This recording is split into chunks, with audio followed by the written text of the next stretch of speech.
Hi everyone. You want to bet how long I'll be able to paint today? It was about 10.5 minutes last time and about 9.5 minutes the time before because I have a baby and that's why I'm speaking kind of quietly. I apologize if it's hard to hear me because of that. And she hears me talking and she wakes up. So I could just not talk, but apparently I can't just not talk. So yeah. Anyways, I hope everyone's having a good New Year's. It's been well, the New Year's off to a pretty rough start. Um, so I'm gonna keep doing what I can to share calmness and good vibes. Okay, so I'm still just working with this magenta. I feel like there's a lot to a lot of work to be done with this painting still. And when I look at pictures of it even from a month ago, I'm just like the really early pictures of it are kind of their own painting, right? Because kind of like if it was in a totally different scale of intensity as far as color saturation. So it's like um, all a little bit muted and it makes a really nice complete composition on its own. But I feel like when I look at pictures of it from a few weeks ago compared to now, I just think it looks so much closer to being done, but it's not there yet. So yeah, we're gonna just keep working.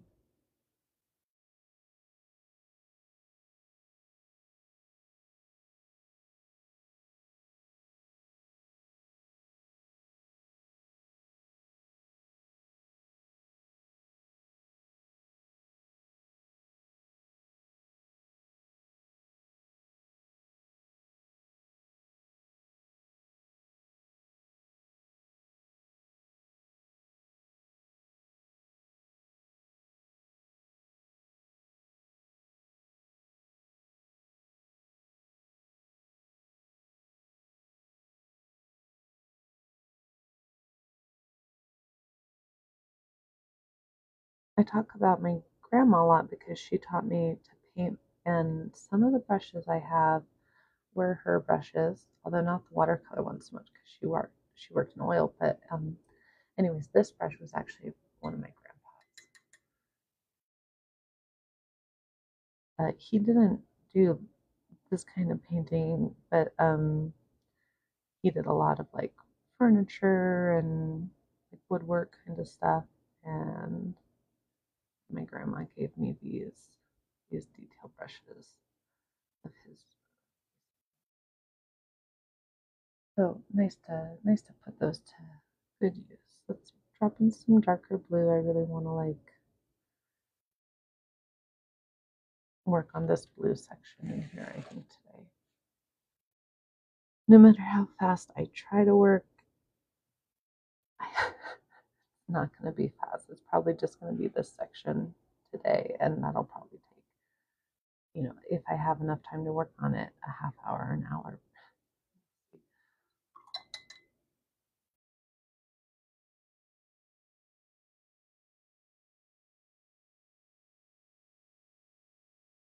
This cobalt turquoise I'm working with for the first time. Super stunning. It's just like a lot of greens. When I see it on the tube or just out of the tube, I'm like, I don't see it. And then I put it on the page and I'm like, wow, that completely shifted things. Really, really nice color. And I kind of like now, I think people just have different preferences. I know a lot of people really like the Daniel Smith, and I also do, but it has a different kind of texture from the Paul Rubens. I feel like the Paul Rubens reminds me, for whatever reason I'm not sure of, it seems to be working better for this effect I'm going of this really intense saturation and almost like an oil color effect, which, oh, sorry, you might have heard me referencing that a lot because I'm trying to build a course concept that'll probably just be tutorials on my YouTube, so check that out. But Anyways, I want to teach how I do this style of watercolor and really go over the technical aspects of how do you stretch the paper so that it doesn't warp, because you're adding so many layers. There's a lot of little things that your style of painting might be, I would hope. I can't imagine it wouldn't be really different from mine, because I feel like everyone's just has their own voice to offer, right? And I'm losing my train of thought because I'm like, half my brain's thinking about painting and half my brain's thinking about talking about painting. Yeah, so I'm going to be teaching more formally about how I do these oil color effects. Someone on YouTube had said that, well, they said that they really liked my design, which I really appreciate, and thank you if you see this. And then they also said, why is it so thick? And I understand that for someone who is like a pure watercolor person, it might seem a little odd. It's definitely its own style, which is why I think it's worth fleshing out more. I've heard some other folks talking about being interested in how people do this style of watercolor. It's natural to me because I learned watercolor after I had been using oils for a long time. Like I said, my grandma taught me how to paint and she worked in oils. So anyways, I have a lot of thoughts and things I want to share about that, and I'm going to be dedicating a lot of time, like I said, on my YouTube, on the more tutorial art education side of my practice here. So I do like the art vlogging like this, and then I also do, or I'm going to start doing more of these formal like tutorials and art education things. So that's what I'm going to be focusing on. And I really like the Paul Rubens. Of the paints that I've worked with, I think it is so far ideal for, what I'm trying to do right now. So all that to say, they're both great. This is Paul Rubens, this is Daniel Smith. And I am using this manganese blue from the Daniel Smith a lot because I love manganese blues and greens for sky colors.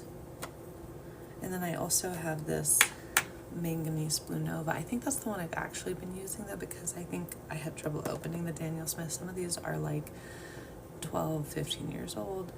And what's funny is this one that's like 15 years old now or something like that is like, when I got it, it was like the newest paint I'd had in a long time because because I just like worked with stuff my grandma had. So then when I kind of got a little older, like in my early 20s, I went to the art store and I was like, I'm gonna go wild, and I got like a few tints of watercolor and I played with them for a long time. And so this is some of that, and now I have some more in the mix. So my collection is growing. Watercolors last forever if you take good care of them, and a little goes a long way. Holman Artist Watercolor, HWC. So I do really like this brand also. If you can find it, I'll look for an associate's link for that.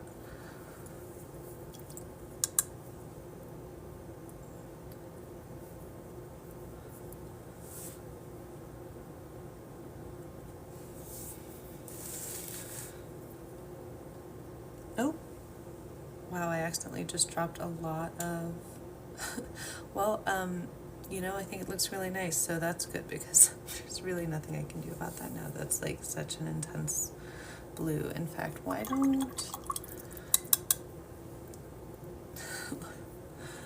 Okay, I'm just gonna start with some water and kind of re-wet this area that I'm working in to outline the shape, and it kind of I think of it as giving the pigment in the watercolor paint a little bit of a guidepost, because you can think of it as, when you're doing these wet on wet techniques, it capitalizes on the osmotic pressure and osmosis, which is the way particles dissolve and move through water. which has its own kind of interesting electrical properties. So yeah, that's, maybe I'll do another video on that. Anyways, the water kind of tells the paint where to go. This is called Azure, which is blue in Spanish, from the Paul Rubens. I don't know if I've used this one before, but I'm really excited. I think it's gonna look really nice here. Yeah, beautiful. It's like the perfect complement, because it's like a perfect complement to the cobalt turquoise that I'm also using in this area, because it's also, I would call it a little bit on the turquoise side of things, but it's like the bluish turquoise side of things, if that makes sense. And the cobalt turquoise is, I would say, a little bit more on the greenish turquoise side of things. They look really nice together. I'm gonna drop more of that turquoise in, and you can see like the way this pigment is filling up the space, how it would be hard. Well, I don't know if it is obvious, if you don't work with watercolor, like with how much time it takes for it to dry. It's just at a certain point. If I work too much in this area, I will lose like kind of the specificity of what I've done here, because it'll all kind of blend together, which is fine if that's what you want to do in that area, but that's not what we're doing here. Let's add some more colors to this area though, and that process can take quite a while, especially this is a relatively large area for this piece. Wow, I love this Azure blue. It's just definitely gonna be a new favorite. So yeah, I don't know, maybe I'll finish this painting next week, or maybe I'll finish this painting in 10 years. I have no idea. I'm really just, for this piece especially, I'm just really into the process and like wanting it to be perfect and not being sure how long that's gonna take. And you know, I've done some smaller pieces since, so there's, I think the art vlogging is really valuable, and I have a lot of material from photography and photos of my paintings from honestly like almost 2 decades that I'm just now starting to process and put into formats that I can get out to a lot of people. I have my Etsy shop, and I'm also publishing them as covers to journals and notebooks that I'm designing, and I self-publish those, and then when I can, I'll buy them and sell them through my TikTok shop and my Etsy and stuff directly. So I'm really excited, and I have a lot of ideas about wanting to get the art I've already made out to people. So I think for this painting, the art vlogging part of it and sharing this process with you is what's really valuable. But yeah, and then I am gonna again start working more on introducing the course that I'm gonna create, which might be like an online course, but I think it's more likely to be just tutorials on my YouTube.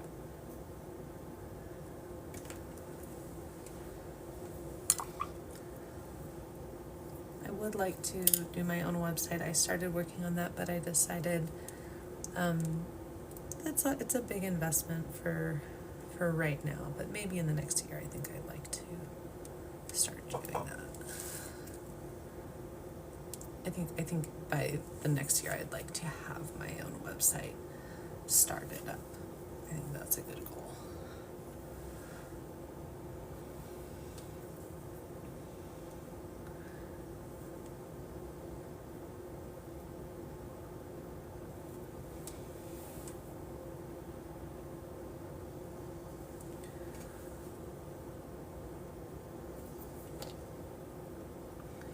Some of this, I think this is the Winsor Newton, I'm not sure what blue that is, but I think that looks really nice. So I really like how those paints work together also. So I was gonna say too, as far as like I grew up with with oils, and my grandma painted in oils, but she also did sculpture, like cast iron sculpture, and you know, a lot of different things. So I also do a lot of found art and multimedia. So I'm kind of all about experimenting with different mediums and using them in like untraditional ways, and using things that might not be thought of as art supplies and fun stuff like that. So it's very intuitive to me to be like, yeah, so I learned this style of watercolor in a watercolor class that I took in college, which was really great, and but it's not necessarily how most watercolorists paint, which I think is fun because it's like unique a little bit, and it's totally intuitive to me to like take one medium and be like, okay, we're gonna use it in a different way or something like that.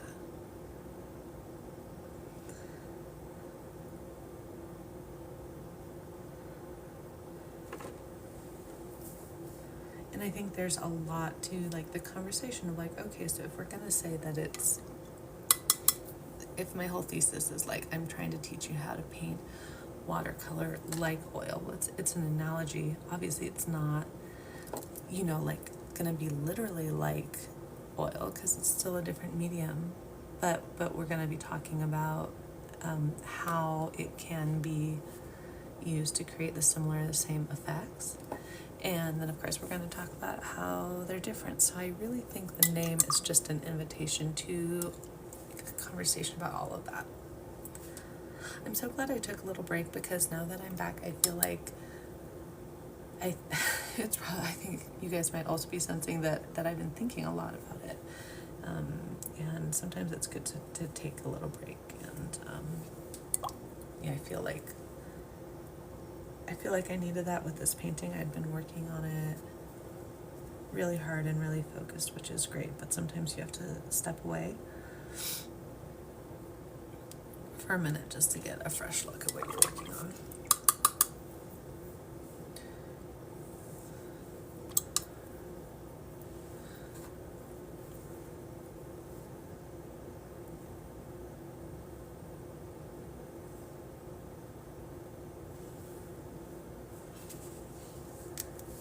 Okay, that is very cool. We'll see how that dries. I think it'll be nice. I'd like to get in here with some of this. This is a violet. I had done a video talking a little bit about how much the violet seems to be very similar or the same as magenta, but like the magenta's a little more on the reddish pink side, and the violet for this violet is a little bit more on the, like a rose, or it's a little more on the purple side. But yeah, I think they're like almost really the same color. Just a little water in here to blend that out. Now I think I'm at that point that if I keep messing with this area, it will overflow into places I don't want it to go. So I'm gonna stop. Now part of having some green up here, I had talked about that before too. There's a few things to it, but I think there's a lot to it. I could do like a whole series just on sky and water stuff, but what I want to say is to remember, you know, if you're interested in remembering. If not, you know, don't worry about it. But sorry, anyways, oh my gosh, can you see what I'm working on? Sorry. Oh my gosh, that whole time you couldn't see what I was working on. I'm so sorry. It's gonna really affect the quality of this video. I need to work on all of that stuff. Remember that the water on the foreground is reflecting the sky as much and equally the way that the sky is reflecting the foreground. So that's part of why, a way to think about why you might want to think about having some of the same colors that you have in the foreground, like the green here, up in the sky, even though it can seem a little counterintuitive. And if you think about it, we have like pink and orange and all kinds of colors that we see in the sky. And when you think about it more, just from like a just from a painting perspective, that could be a whole other series too. It's just like the same way you look at water. Like, I know that's something my grandma taught me too, is like, you look at water, especially like running water, and it's true of like reflective surfaces in general. And there's a lot of water in the sky, and water is reflective, and that's why we have these effects in nature that many artists from many cultures have described in many different ways, right? So, yeah, I think that's all I wanted to say about why I added some green up there. I do think that you could see a little bit of what I was doing, so that's good.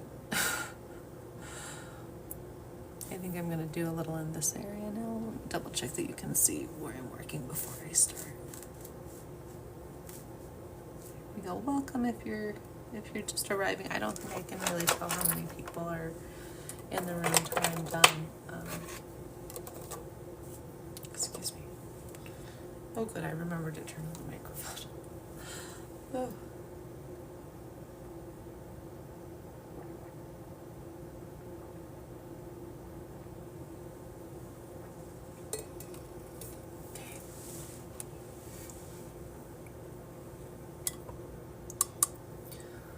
Seems like today I am not working as much with the magenta as I expected. I did drop a little of it in there, but mostly I was actually working more with my indigos and cobalt blues and turquoises today, so that was fun. I wasn't expecting to focus on that. Here's some more turquoise. So pretty. I'm going to get some more of this. So yeah, this is this cobalt turquoise from Paul Rubens. I will add the Amazon links for all of the paints that I'm referencing when I upload my recording of this to YouTube. I don't upload all of my live session recordings to the YouTube as art vlogs, but I'm pretty happy with this one. I think I talked about a lot of things I want to really focus on my YouTube channel too. So yeah, like I said, just in case TikTok goes away, I'm operating under the assumption it's not going to go away, but just in case, I'm also like following a lot of people on YouTube and Instagram if they have it, just so that I can stay connected whatever happens. So yeah. But also check out my YouTube if you're interested in those tutorials, because it's going to be a little more focused on that kind of content. And like I said, I have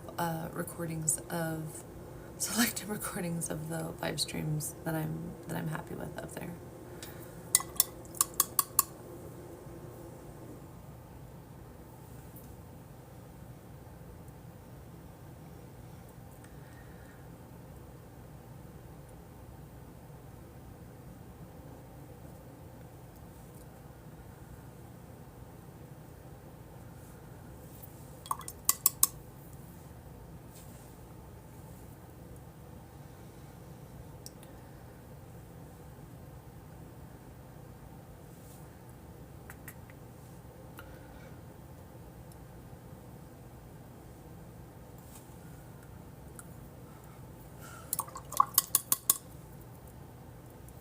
Sometimes I notice that I'm focusing so much when I'm painting that I'm like not breathing. So I'm like, oh, I should probably breathe. I hear it's really good for you.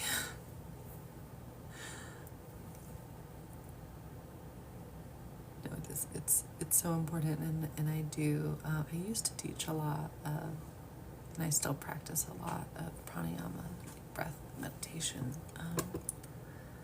Obviously, I don't think everyone needs to have that practice, but I do think it's important for everyone to remember that we tend to hold our breath when we're stressed, and that affects us in a lot of ways. So there's often, okay, I guess I am going to talk about it. There's often a lot of things we're not in control of, right?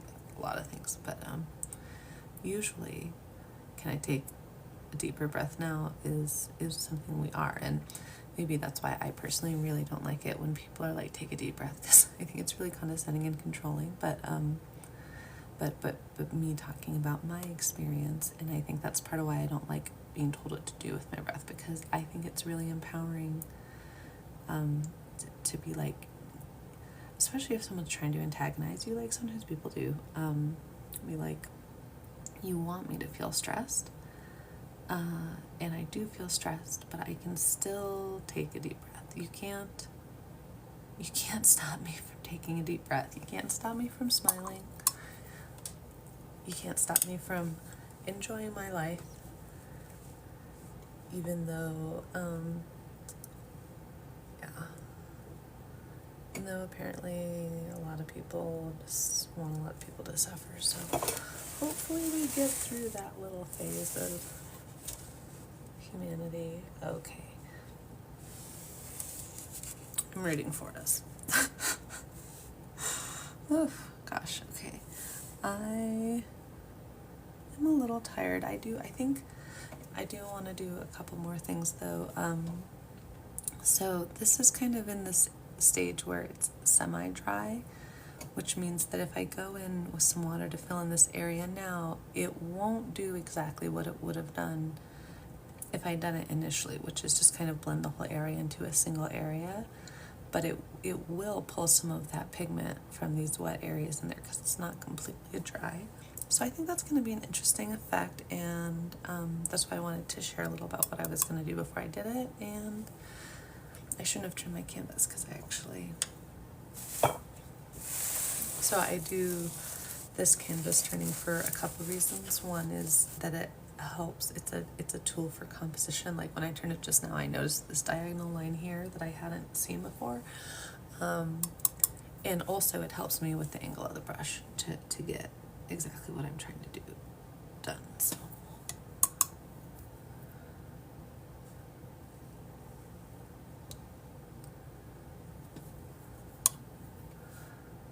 oh good, it's doing exactly what I had said it was going to do, so that's lucky.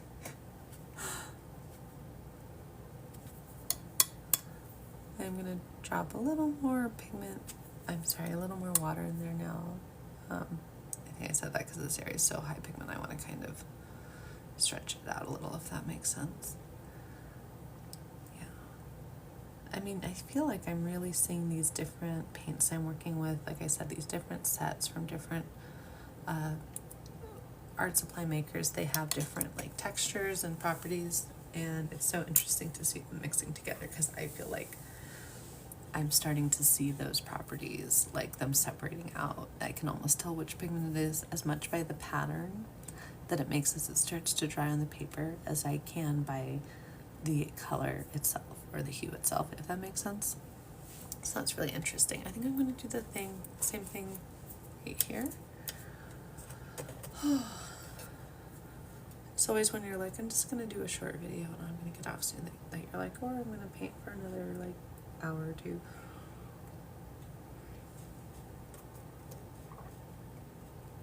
Is that I'm on my daughter's sleep schedule, so that's not likely, but it could happen. It could happen. Not too long, but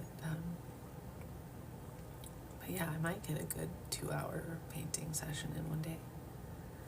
I've gotten, I think, a few hour and a half long ones. She was really tuckered out today from playing so much.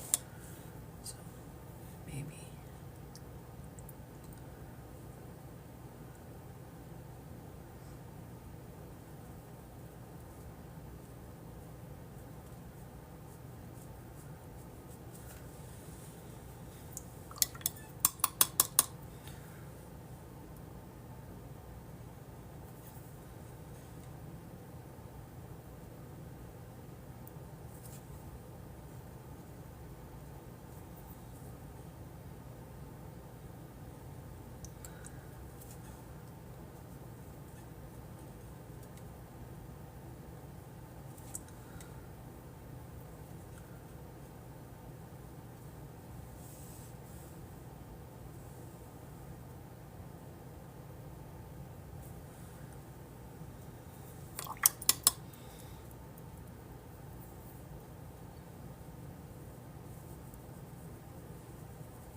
I feel like these turquoises, this azure blue and cobalt turquoise, they have, again, just changed this painting so much that I'm not sure how it's going to affect it overall, but I do think I'm getting close to the end of this area. I'm starting to feel like it's starting to look and feel a little more complete.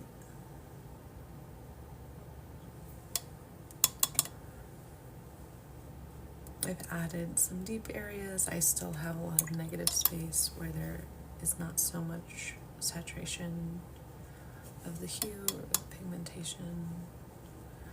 And I say pigmentation because it's, you know, pigments. I accidentally dropped a little blue there, but it looks kind of like a little mole, like a cute upper lip mole. So let's leave that. That's perfect. Okay. So I will try not to do so many accidental dots next time, but I'm pretty happy with those ones that I did today.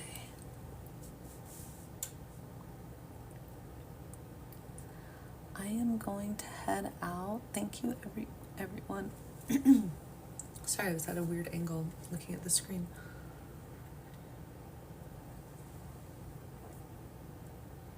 Yeah, I know everything is crazy. We got Dior bags. We got Birkin bags. We got people acting all kinds of... What are people doing? Oh gosh, I should have turned that light on. I hope that you had a peaceful and restful New Year's. And whether or not you did, I hope that you have a peaceful, restful, and safe 2025. Thank you for joining me today, and I will see you around.